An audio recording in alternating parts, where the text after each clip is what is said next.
Wonderinos, welcome back to Wondertime. We're gonna have some fun today.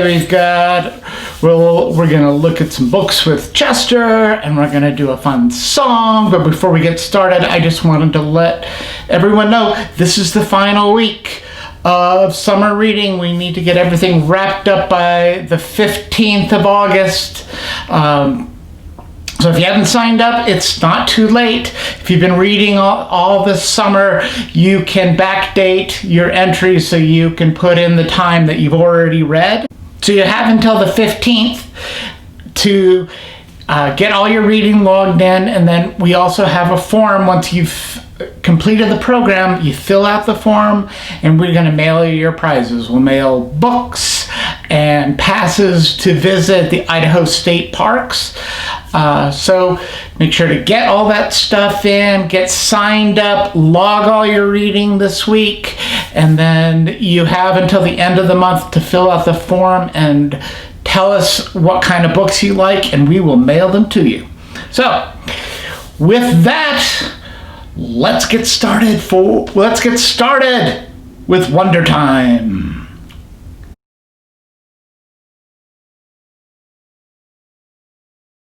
In Wondertime, we are introducing the latest in chimp telepathic technology. This is the chimp transmission helmet. So we're going to try this out, huh? Right? Okay. So, all right, we'll turn on the chimp transmission helmet here, and we're going to say, okay, Chester, think of something. Oh! Banana! Yes, well, Chester really likes bananas. He really does like bananas, huh? So Chester's thinking of bananas. Let's see, what else could you want to think of? Let's try our colors. Okay, let's see, Chester. What is something red? Red. Let's find out. Oh! Strawberry, yes, strawberries are red, okay, and let's see, let's think of something yellow, oh, okay, so of course, banana, yeah, I should have thought about that, yes, okay, what about something blue? Think of something blue. Oh, blueberries, huh? Everything you seem to be thinking of here is food-based. We haven't had breakfast yet, have we? No, sorry about that. So, we'll get your helmet back on. Let's think about something green. Let's see. Oh, a big thing of broccoli, yes. Chester loves his broccoli. He loves his broccoli. So we'll get your head back on there. Okay, let's think of something else. Let's think of something. What's something big? What's something big that you can think of? Oh, whoa, yeah, elephant. An elephant's really big. What about something small? What's something small? Our opposite of big. Oh, a mouse. A mouse is a small animal, huh? What about something strong? What would you think of something very strong? Yeah, let's think. Oh, a gorilla. Gorillas are strong. Yes, gorillas are strong. All right, yes, here we go. Let's see, what else? So if we did something strong, what's something that might be weak or not very strong, huh? Let's think of, I don't even know what that is. What is that? Oh, brine shrimp. I guess brine shrimp, at least compared to a gorilla, a brine shrimp would be pretty weak, huh? Yeah, not as nearly as strong. Okay, let's think about something smart. What is something that's really smart, or someone that's really... Oh, yes, Tesla. Yes, Nikola Tesla. Very smart, or Nicholas Tesla. Very smart, yes. So if there's something that's really smart, what do you think? What could be something like really silly? who could be something, or what could be something very silly? I'm trying to think, I'm trying to think. What? You already... Oh, Chester! Chester! He thinks I'm silly. Chester's thinking I'm silly. I'm not silly, Chester. Okay, I'm not silly, Chester. Say, okay, now think of something that you, for real, you think is silly. Chester, no. Think of something else that isn't. No, that's not me. Oh, it's still me, Chester. Okay, fine. I'm just gonna take this helmet and I'm gonna put it on. And now I'll show you. I'm gonna think of something silly. You ready? You ready? You ready? Okay, here's the silliest thing I can think of.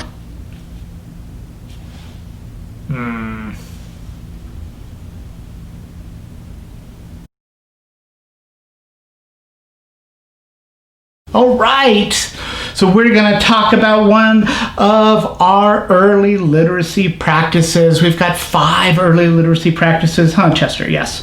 So we've got 5. We've got reading, yes, and writing, and singing, yes, and playing, yes, and talking.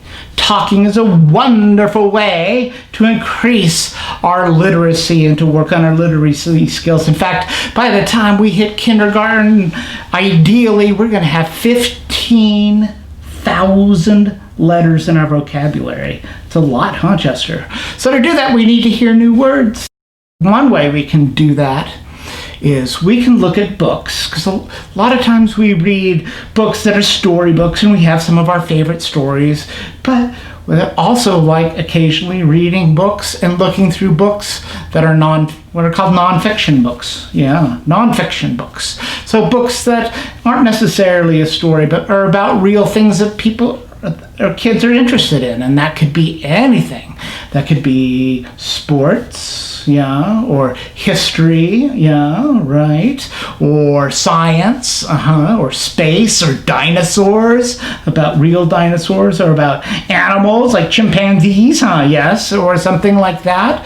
So all these kinds of things we can look at, and we've got some books here that we can kind of look at and tell you what we can do, huh? So here's some books that Chester picked out today. Here's a frog book, The Frog Book by Steve Jenkins, huh? And look at all the pictures of these frogs, huh? And we can look at the pictures in the book and we can talk about the different kinds of frogs, can't we? Even if we don't read the story directly, we can talk about all the frogs. And they've got all sorts of new words for these frogs. There's a tree frog.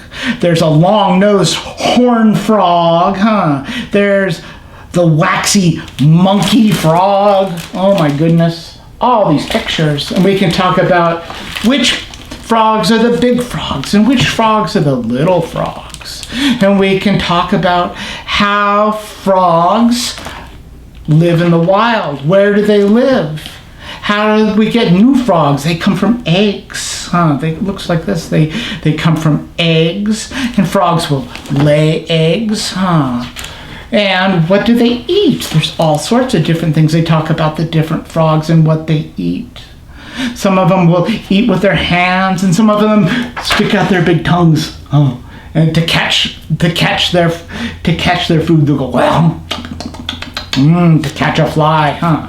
And on the back of this book, and in the back of a lot of nonfiction books, even nonfiction books for kids, they'll have things that are called glossaries, where they'll talk about a lot of the words that have been introduced, some of the words about frogs, and they have, this one has a large index. Look at all of that. Look at all of that. And it has all this information about all the different kinds of frogs. So like, say, if our favorite frog was called the Amazonian poison dart frog. Whoa, that's cool. It'll say how big it is. It's 2 centimeters long. Really small. Yeah. And it eats ants and beetles. Whoa. And it lives in Central America. And we could go, if we saw that they live in Central America, In Northern and South America, we could go find a map. We could go find a map and learn a little bit of map, and we can go look at the countries on a map. And it'll even, on this index, it'll even tell you where you can find the pictures of the frog. So if you remember the name of the frog, we can go back and find it again.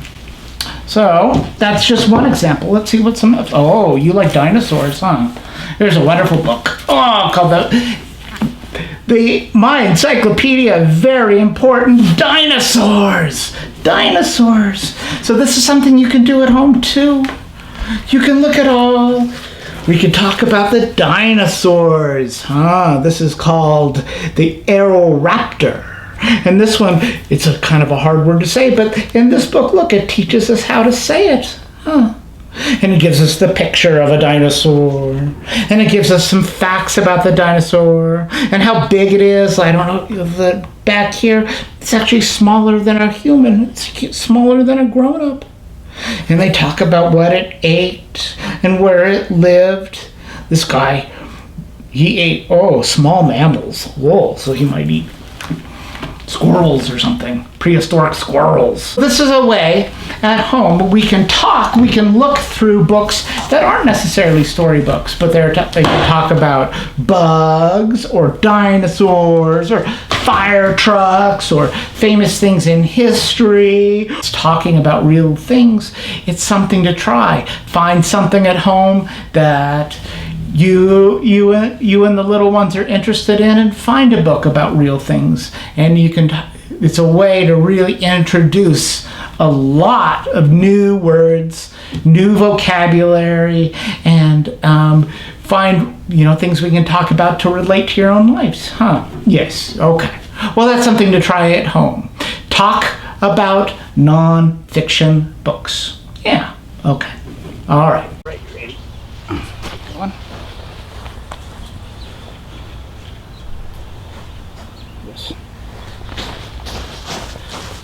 Okay. Hi, everybody. Mr. Travis here. Here's Edgar. Miss Edgar's here saying hi. And here's Ruby the dog. I don't know if she's going to come over and say hi. Yep. Here's Ruby. Say hi. You good girl. So, I'm going to put Edgar down here. Put her over here so we don't get in the way. We're going to do a song. And we're going to do a song about parts of our bodies, and we're going to touch different parts of our bodies. We're going to touch our heads, you probably know the song, head, and then we're going to touch our, what's this? Yeah, our shoulders, and then our knees, and then our toes, and then our knees and our toes, okay.